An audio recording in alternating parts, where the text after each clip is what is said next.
Well, let's have a look at the 48 tool battery holder range, a few accessories for them and a few different ways of mounting them.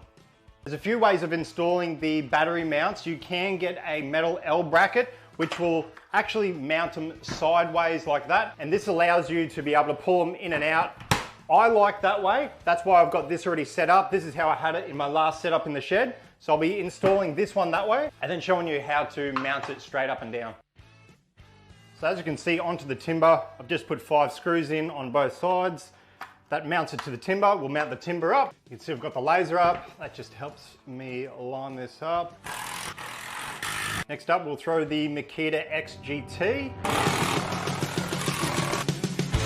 She is going nowhere.